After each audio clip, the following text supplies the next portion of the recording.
Have you made the decision as a family to grow a garden together? That's what we're going to talk about today. How to get the kids involved in the garden and maybe how to get those kids to eat some of that garden harvest. Let's get growing. Hello and welcome to the Pray Just Plant podcast, the show that talks about growing a garden, a homestead, a healthy family, and most importantly, growing closer to God. I'm your host, Crystal Media, owner of the Red Ridge Farm Homestead, where our mission is to help women of faith find the courage to grow healthy food for their family while building a closer relationship with our Lord and Savior. If that's you, don't let the world hold you back. Pray, just plant. Hello, and welcome to the Pray Just Plant podcast. I'm your host, Crystal Media, and today we're going to dive into Season 3, Episode 4, and we're going to talk about gardening, but also how do we get the kids to join us? How do we garden as a family, and how do we help the children maybe see vegetables as something good to eat, especially when they've grown them themselves. Now, disclaimer here, I am not about to say that all of these solutions are going to get your kids eating green beans tomorrow. I struggle with that, and I've struggled with that for years. We're just going to be talking about maybe some ideas and some suggestions just to get the kids a little more involved in growing, and hopefully, yes, moms, all of us are cheering, right? Hopefully encourage our kids to eat the fruits of their labor, to eat some of the garden harvest. So with the disclaimer out of the way, let's get started. The first way to get the kids growing the garden is to get the kids in the garden. When you're out doing your weeding, bring them along with you. Have maybe a little area, especially if they're very little, have a little area that they only have special garden toys that they get to play with. When we involve our kids in our everyday life, they learn and realize that some of the places that mom goes are really not that bad. Now, you want to not push this in too much of a way. When kids are sick of the garden, but you want to weed that one last row, you're going to have to be a little more understanding and say, okay, let's stop for the day, or okay, let's go get you a cool ice pop or a cool drink of water and then come back to the garden. But you are going to have to be, yes, you mom are going to have to be a little bit more flexible. I know it's really easy. I've fallen into this myself. It's really easy to get the kids out in the garden and you just want to get so much done. And they're off playing and maybe they're not being completely involved and you feel discouraged. The point of this, though, is that you got them out there. They are watching you. You are modeling for them what they will hopefully do with you. And I think that is the first thing is, as any parent, is for us to model, to show the kids that gardening is fun. If you enjoy it, maybe they'll enjoy it too. And while they're out there, another thing you can do is you can maybe get tools that are their size. You're modeling, you're using your gloves to pull weeds, or you're using your little spade to pull weeds. Modeling not only the action of gardening with your kids is an amazing step, but when you involve them and give them their own tools to maybe work, and that's the next thing, work in their own little garden area, they get to be more involved. They get to do more things. Because the last thing a child wants to do is try to help, but the shovel they're using is too heavy, or the spade that they want to help you with is just too big. Now, some kids are going to be very insistent that they use the same tools that you do, but just talk to your child and say, hey, would a tool that is more your size work better for you to do the job you want to do? And back to that other partial tip, give them an area to plant something. Give them an area that is all theirs to grow. Yes, all theirs to grow, and that means all theirs to pull weeds, all theirs to be responsible for. Now, this may not be something that a 2-year-old or a 3-year-old can do completely on their own. But as they evolve, they're going to see the responsibility and they're going to see what happens to that little piece of land. They're going to see how their actions, even though they're trying to model you, how maybe their actions or sometimes lack of actions affects their environment. The garden is such an amazing tool to help kids grow and become aware of their environment and also their actions on their environment. there's nothing so quick as you've planted the seed, then you all of a sudden, like 4 days, 5 days, like 6 days, if you've planted radishes, there's something coming up. And that in its essence is a child seeing this reaction of what they did previously, that they planted the seed. Then they're going to see that seed grow and they're going to water it and they're going to take care of it. But then they're going to see other little seedlings come up and they're going to see the weeds and they're going to see the influence of how those weeds are affecting the thing that they want to nurture. Gardening is a very reactive place for children. It's a very reactive place for ourselves. To see God's nature, to see how it evolves, to me is very calming. And it can be for kids. It also can be very, yes, we as moms also want to get out there and just, get learning how to do this. And, this is going to be a great experiment. We're going to be in the garden and we want to just take over something. Yes, I said that. Moms sometimes try to take over something. But if we give them an area that's out of the way, something that is not going to interrupt our growing, it's going to give them some place that, one, they can control, but two, we as parents back out of the way. We can let God and nature and the child just really enjoy being in the garden and reacting with the garden. So we're going to jump into a few more tips in just a moment, but now it is time for the tips and tricks segment of this episode where I share a few tips and tricks I use here at Red Ridge Farm. This week's tip is brought to you by the How to Plan Beyond the Harvest Handbook. This handbook empowers growers to develop a garden plan for beyond the harvest so they no longer have to deal with their harvest going to waste. This week's tip and trick is look for pests. This episode is airing in the middle of summer and pests are going to be prevalent right now. Summer is usually when pests start to attack. And that is because late summer is when we're going to have all of that strenuous heat. Our plants are going to be more under stress, and stress plants have been known to attract pests. But also the natural cycle of the pests is going to be more prevalent because in their natural cycle, they have their spring emergence from the soil, and then they hatch a few eggs and they start building their colonies or start expanding their numbers. But by midsummer, all of those babies that have hatched previously are now having babies, and all those babies are having babies. It's the natural cycle for them to be more pests in the midsummer because they're getting ready to, at least here in Zone 4, they're getting ready to go into dormancy, so they need to make and produce as many baby bugs as they can.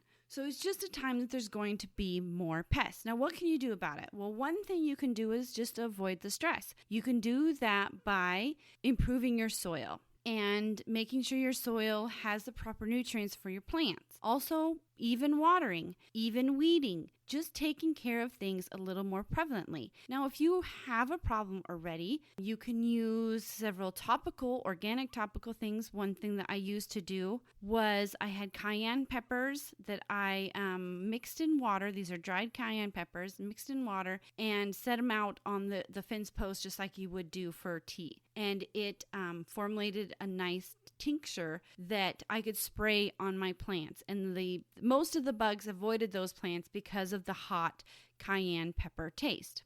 Another thing you could do is you could use soap nuts. Yes, there are nuts that provide a natural soap. I use them for my laundry. I've done some research that you could use them for as shampoo. You can also use it as a nice pesticide. So it's not going to be very harmful to your plants. It's not going to be very harmful to you because remember, we're trying to get those kids in the garden. So we want to avoid those chemicals. But another thing you can do before the problem starts is you could use things like insect cloth or shade cloth, something that's going to cover the plant, not block out all the sun, but cover the plant so that you can lessen the load that may attack your plants later during this hot time of year, because heat truly stresses plants out more than anything else. So be on the lookout for those pests. So let's get back to getting our kids in the garden. The next thing would be give them a job. Give them something to do. Yes, they've got their own little plot, but now include them in the things that you're doing so they can learn the management side. They can learn that mom has a schedule for her weeding. Mom has a schedule for her watering. She also knows that this is a weed and that is not. When we give our kids a job and involve them and it doesn't have to be a huge job. It could be something as simple as bring me that shovel, and they have to go find the specific shovel that you're talking about. Or it can be like my teenagers. I have made my oldest son, yes, he's 17. He's the project manager of our homestead. So he helps me. I tell him the project we're going to do.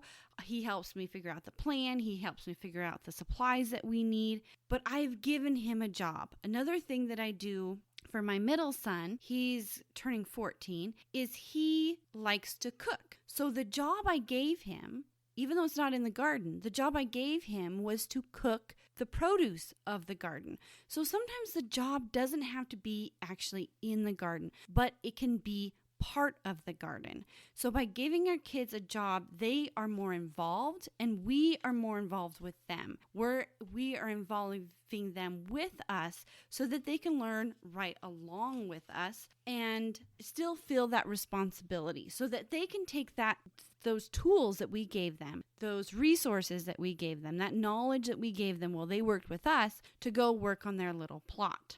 Another thing is to help them pick. This goes into more of trying to help your kids eat some of the harvest. Another thing is to help them pick some of the things you choose. Now, it doesn't have to be so dramatic as they pick everything, but it could be something simple as in, okay, we're going to plant some carrots. And this is at the seed stage. I want to plant carrots this year. And you show them the page on the website with all the carrots. And your child sees the purple ones. Oh, I want to plant purple ones. You're like, do I really want to plant purple carrots? Will I eat purple carrots? But your son is so excited about them, or your daughter is so excited about them. That is a perfect time to let them pick. It's still getting carrots planted that you wanted to, and you could still pick a variety that you want and still plant the purple carrots. And then maybe they'll want to do an experiment to see how the regular carrots and the purple carrots taste, if there's a different taste in them or how different they cook them. So by involving them in the first step of choosing the produce, you can maybe help them get to the next step of consuming the produce. Because now that not only did they get to help you choose the variety, they maybe got to, like if you give them a job, they got to plant the purple carrots. And then they got to watch the purple carrots grow. Or maybe they decided to grow some of the purple carrots in their plot. And they're going to be more apt maybe to try them themselves. Now this next tip is it can be for any age group, but this is a great tip for younger kids, is to just bring them to the garden to explore. Don't come with any ideas of this is the work we got to get done today. Just come to the garden or visit a garden in your area that is maybe a botanical garden or anything that involves growing, but don't have an agenda behind it. Just visit the garden and get the kids used to exploring and enjoying it. Have them play peekaboo in the corn. It's not going to be that awful. Have them have a dinosaur hunt in the potato patch. Having the kids enjoy the garden, not only when they're working in it, is going to help them be more involved in it. Because not only are they there when you're working, but they're there having fun. They're going to enjoy it, and so will you. You're going to enjoy playing peekaboo in the corn. You're going to enjoy doing the dinosaur hunt in the potatoes, and that enjoyment will pass on. Those are the memories that will stay with your children when you are in the garden together. So just take some time to make memories in the garden. Everything doesn't have to be done really quickly. So now it is time for the Growing with God segment of this episode where we talk about building that relationship with our Lord and Savior. And this week's verse is, "The Lord is my light and my salvation. Whom shall I fear? The Lord is the stronghold of my life. Of whom shall I be afraid?" Psalms 27:1. I think this verse really comes to full bearance when we think about the word fear. There are many things in this world that we fear. Recently, we fear germs. I fear the drought that is continuing here on the homestead. I fear if we're going to have the grass we're going to need to continue some of our animals. Fear is a daily problem that I know me as a mom, I feared me being a good enough parent. Fear is something that I think all of us moms, parents, homesteaders, women ourselves, it's something that is there every day. But when we realize that the Lord is there to take away the worry, to take away the fear through his love, to be there for us with our greatest fear, death, then who shall we fear? If we have no fear of leaving this world, of death, then the other fears seem small. They seem insignificant.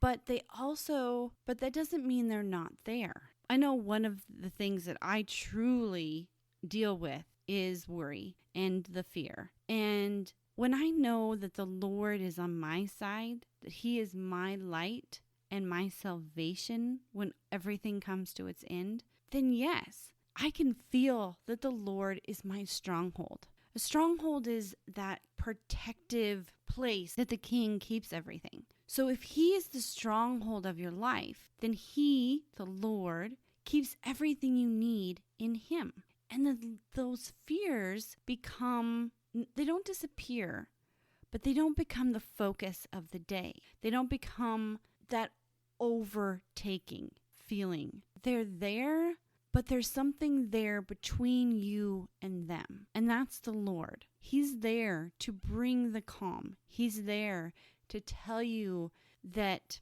it's okay to fear about the drought, but I have your back. It's okay to fear about your child not eating his fruits and vegetables, but I have your child's back. I made him. I know the number of hairs on his head. And when you rest your hope in your life and your light and your salvation in me, there's nothing else to fear. So I just want you to remember this week to think about your fears and figure out how you can lay them before your Lord, because he is mighty and he is strong and he is there in you. The Lord is my light and my salvation. Whom shall I fear? The Lord is the stronghold of my life. Of whom shall I be afraid? Psalms 27:1. So let's get back to talking about how we can get our kids enjoying the garden and maybe enjoying the harvest that comes from the garden. So this is another trying to get the kids to eat the harvest. Let them help you pick. Let them go through the process of you showing them what a really good strawberry looks like. And they're helping you pick it. They're having that pride, that assurance that job, that work, that hard work that they just did, harvesting that was something that was good, something that they are now connected with that food. I know so many times people ask me, well, why do you grow the garden? Or why do you harvest your own meat chickens? Or why do you grow your own pig to eventually eat? And half the answer is I want healthy food. And the other half the answer is I want a story for my children.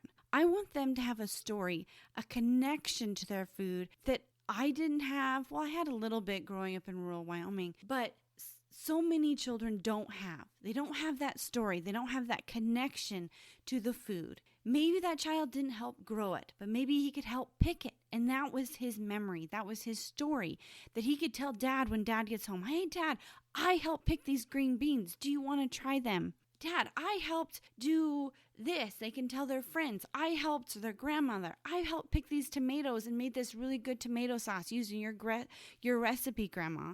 It gives them a story, having them have their own plot, told you before, having them have their own tools, having them being involved gives the kids their story. And even if they're not involved in every single step, they get to have a story that will connect them to the food. I know it gives me great pride when I can look at my dinner plate and say, that's from the land, that's from the land, that's from the land. And it gives that same pride to your kids when they say, I harvested that or I grew that. And I think the next really important part is getting them involved in the kitchen.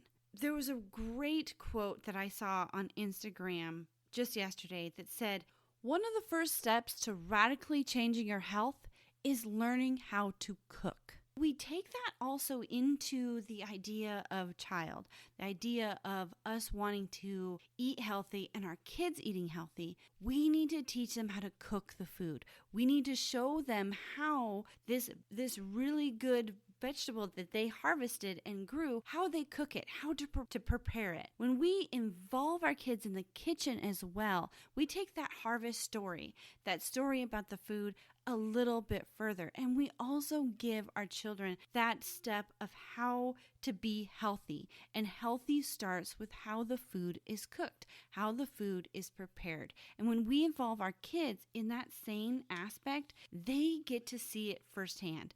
They get to see that the green beans that they harvested, and they get even more pride. And I know a few times when my kids grew their own vegetables and grew their own produce. No, they didn't eat a whole cup of it, but they tried it at least. And all I'm trying to share with you here is just some ideas of how to get the kids involved. This isn't going to be a quick fix, but it's going to help bring that story of their food alive. And the next thing is choose the recipes together. Not only you're getting them involved in the kitchen, like help me snap these green beans or help me cut up these carrots. If you let them choose some of the recipes that they use to make with their green beans that they harvested, it's going to take that even a next step further. Like I said, disclaimer that this is not going to promise that they're going to eat the green beans, but it is going to promise that they have a story, that they have a memory connected to green beans. It's a good feeling that they feel around these green beans. I know, and you know, when we have bad thoughts and bad feelings about something, sometimes that's all it needs to dislike something. And it doesn't even have to be tasted. It doesn't even have to be experienced. If we hear an awful story about these nasty string green beans or frozen spinach, no, we're not going to want to eat it either. But if we involve our kids and ourselves in the story of something good, it's going to encourage even ourselves and our kids, hopefully, to eat some of that produce, because they're going to now have a good experience with that produce. It's not going to be only a bad experience of mom standing over them saying, eat that, it's good for you. Sorry for the strange voice, but that's the mom voice, isn't it? So the last thing I want to suggest to you is to work together as a family. Yes, we started this episode saying, do you want to grow a garden together? Do you want to grow a garden as a family? It all starts there. When we model as parents, when we involve our kids, when we come together as a family and work together, I always tell my kids, a family that works together plays well together. A family that grows a garden together eats the produce in the garden together. A family that plays in the garden together works hard in the garden together. It all comes together because you as a family are just wanting to spend that good quality time with each other. So just as a recap, think about how growing a garden as a family can involve all of you. Think about how your child can have maybe a small piece of that garden for themselves. Maybe you could include getting some tools that are his size. Maybe you can include him in the things that you do. Give him a job. Give him some responsibility. It can be the littlest job as of bring me that shovel to the biggest job of managing a whole project. The sky is the limit because we have our children from infants until they leave the home. This idea of growing together needs to expand that whole area. And so some of these things are going to be great for little kids, and some of these things are going to be great for older kids. But the most important thing that I hope you take away from this episode is that you as a family work together. Find some way to work together and play together. Spend some time in the garden just playing and just seeing how things will evolve. And cook together. Eat together. Do things together.